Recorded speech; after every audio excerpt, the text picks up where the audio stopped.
لوی بزرګۍ والا ذات د دې هغه وظیفه او بیا د هغې فایده چې د دې وظیفه چې په 13 14 15 تاریخ باندې د میاشتې 14 14 15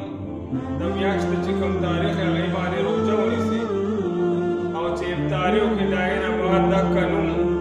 ډېر زیات په کثرت سره ووایي نو انشاءالله تعالی چې د کومه بیماري ده که جزام دی او کوم رګې مرض دی یا صبر څه تکلیف دی بیماری کې دی مبتلا دی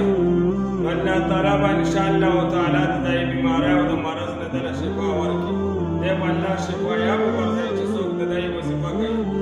وظیفه یې داسې یا مجید جل جلاله هغې وظیفه کوي دویم